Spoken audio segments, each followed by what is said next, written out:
Welcome to this week's news recap. Let's begin. Analysts diverge on Bitcoin's path as institutions reassess outlook. Bitcoin's recent downturn has prompted sharply divided forecasts among leading financial institutions. Galaxy Digital cut its year-end target from $185,000 to $120,000 after the cryptocurrency slipped below $100,000 for the first time in 6 months. The firm cited reduced volatility and growing dominance of institutional investors as signs that Bitcoin is entering a, quote, maturity era.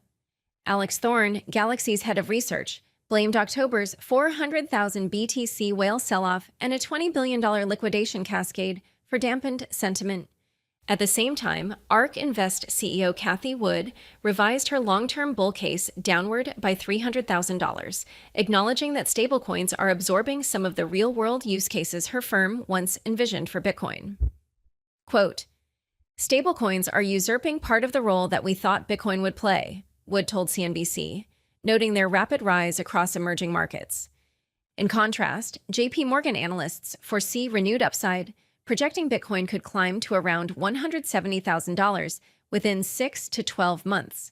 The bank said October's record liquidations have flushed excess leverage from the system, creating what it called a, quote, cleaner setup, end quote, for recovery.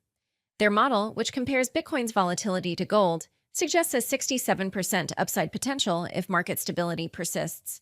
Together, the contrasting views highlight a market at a crossroads, where institutional control, macro competition, from assets like gold and AI stocks, and the rise of stablecoins are reshaping Bitcoin's trajectory heading into 2026.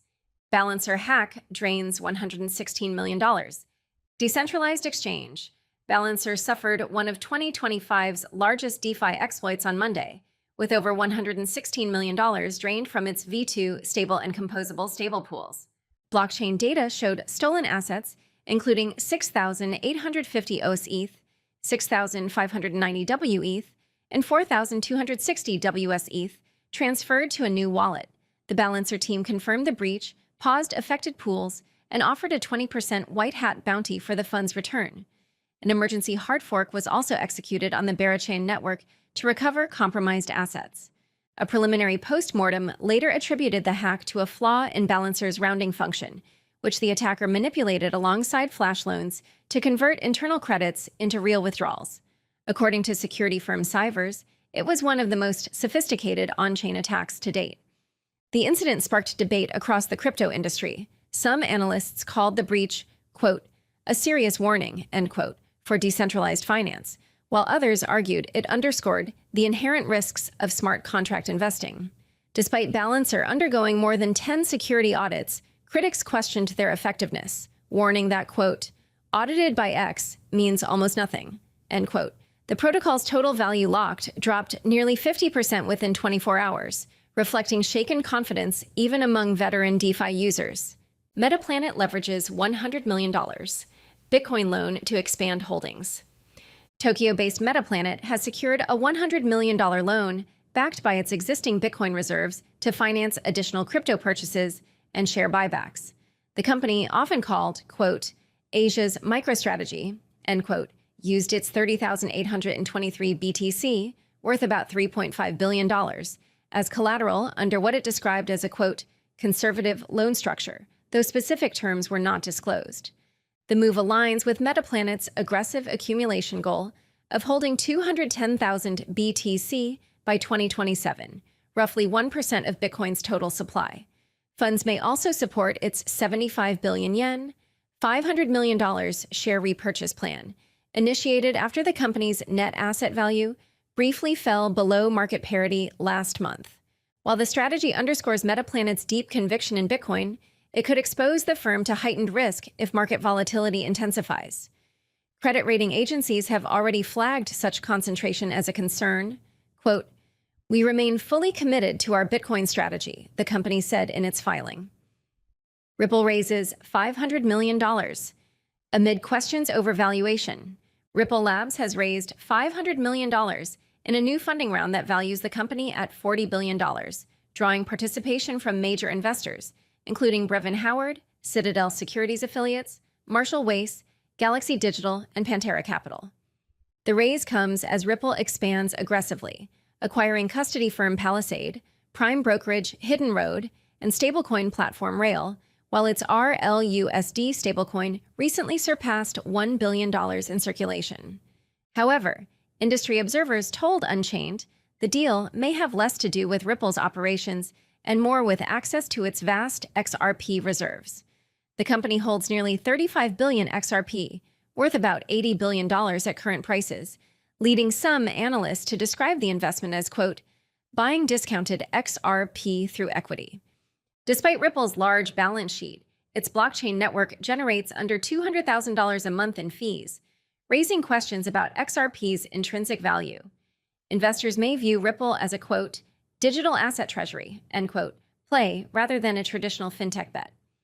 In related news, Ripple joined forces with MasterCard, Gemini, and WebBank to let Gemini credit card payments settle in its RLUSD stablecoin on Ripple's blockchain, marking one of the first U.S. bank-backed credit card settlements using stablecoins as the global market surges toward a projected $4 trillion by 2030. Sam Bankman-Fried appeals conviction faces skeptical court. Former FTX CEO Sam Bankman-Fried returned to court this week, seeking to overturn his 2023 conviction for defrauding customers, lenders, and investors of the now-defunct crypto exchange. The appeal, heard by the U.S. Court of Appeals for the Second Circuit, argues that Judge Lewis Kaplan unfairly limited evidence supporting Bankman-Fried's claim that he acted in good faith based on legal counsel. The three-judge panel appeared unconvinced. Quote, if you're not challenging the sufficiency of the evidence, are you conceding it was sufficient to convict? Asked Circuit Judge Maria Araujo Khan, pressing defense attorney Alexandra Shapiro on the argument. Prosecutors countered that the evidence of wrongdoing was, quote, overwhelming, citing testimony from three former FTX executives who said they conspired with Bankman-Fried to misappropriate $8 billion in customer funds. Legal analysts say the defense faces, quote, a steep uphill battle. Even if the conviction stands, observers expect his family to intensify efforts for a presidential pardon, though experts view the chances as remote. Franklin Templeton launches Hong Kong's first tokenized fund. Franklin Templeton has unveiled Hong Kong's first fully tokenized money market fund, marking a major step in the city's fintech and blockchain development strategy. The Franklin On-Chain U.S. Government Money Fund, registered in Luxembourg, invests in short-term U.S. treasuries while recording ownership via blockchain tokens. The fund, launched for professional investors, was developed in partnership with HSBC and OSL as part of the Hong Kong Monetary Authority's Project Ensemble, which explores tokenized deposits and potential CBDC integration. Quote, this launch shows our commitment to expanding tokenized investment products in Asia, said Tariq Ahmad, Franklin Templeton's head of APAC. The initiative supports Hong Kong's FinTech 2030 plan and its goal to become a hub for institutional digital assets, distinguishing its regulatory approach from mainland China. Retail versions of the product are expected pending regulatory approval. Gemini files for CFTC approval to launch prediction market. Gemini has applied to the U.S. Commodity Futures Trading Commission, CFTC, to operate a regulated prediction market platform called Gemini Titan.